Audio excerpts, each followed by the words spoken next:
Good day to you, sir, and we are the Group 3. So this is week 1, session 1. Our topic will be the manual radar plotting.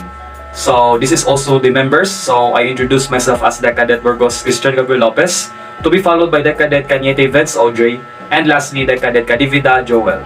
So this is course MTEC 102 under the semi-finals period.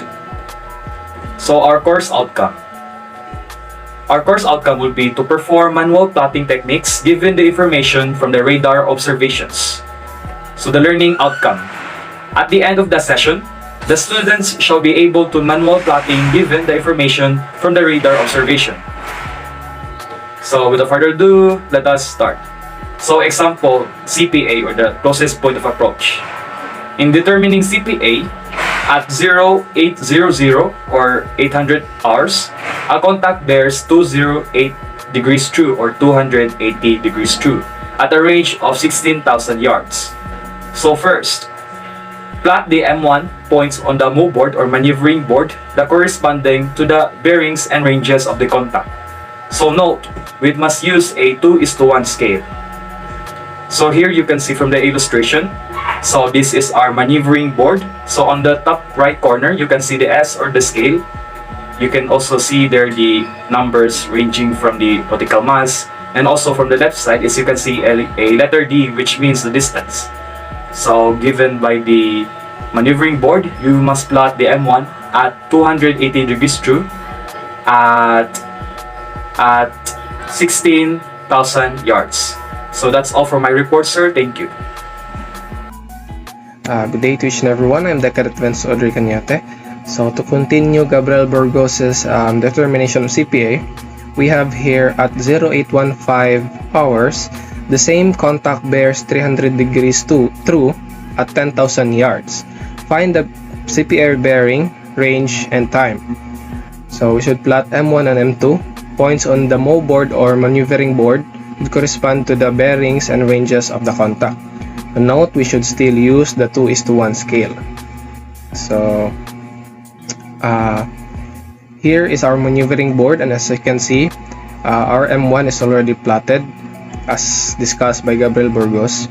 So our M2 could be identified by using a said that it is located in 300 degrees true in our maneuvering board, so it is somewhere near the northwest part of the maneuvering board, and the distance can be identified so as it is 10,000 yards. So from our own ship, you would just measure 10,000 yards in a 300 degrees true direction. So since the distance scale is in nautical mile, we just simply convert yards to nautical mile, which is somewhere around 4.94 degrees. So using our compass divider, we can be able to pinpoint our location of the M2. So next slide. Next step would be finding our DRM, or the direction of relative movement. So to find it, we proceed to our move board. We would just simply draw a line from point 1 to point 2 and transfer this line from our own ship according to the direction of the M1 to M2. Since it is moving in the easterly direction, so we would be putting the line into the easterly direction. So just simply move this line from our own ship going to east using the parallel ruler, and we can obtain its direction of relative movement, which is 073 degrees true, and it is obtained in a 15-minute span. So next slide. Next step would be finding our MRM. So how to find our MRM? Let's proceed to our move board. So to find our MRM, we would just simply measure our M1 to M2 distance, and then convert it to get our distance scale. So MRM, by the way, is the movement of relative motion. No? So by this, we can be able to see how much movement they take in a 15-minute span. No? And going back, to get the MRM, measuring from M1 to M2, you would use our distance scale. So since we are in nautical mile, we would convert it into yards because it is what is asked. So this distance would be about 3.70, and that converts 7,500 into yards. So I think that would be all for my part. The next slides would be reported by Decadet Kadibida. Determining CPE, closest point of approach. At 0800, a contact bears 280 degrees true at a range of 16,000 yards. At 081500, the same contact bears 300 degrees true at a range of 10,000 yards. Find the CPE, bearing, range, and time. 4. Enter nomogram with 7,500 yards, 15 minutes elapsed time between interval of 0800 to 0815. To find SRM is 15 knots.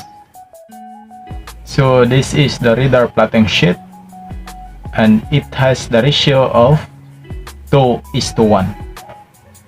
So by getting SRM or speed relative movement, we can get that from the M1 to M2. 5. CPE bearing, add or subtract 90 degrees so from DRM to determine CPE bearing. In this case, subtract 90 degrees from 073 degrees through our course, subtract 090 degrees through. So we get 343 degrees through. This is our CPE bearing.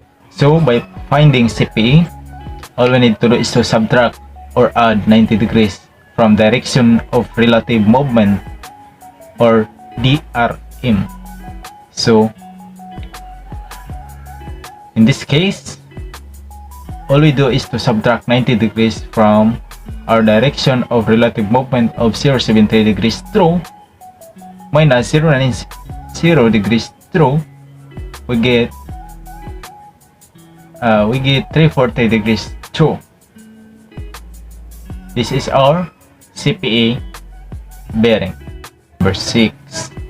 CPE range is measured from the center of the maneuvering board to CPE point to determine CPE range. So we have 7,500 yards, our CPE range.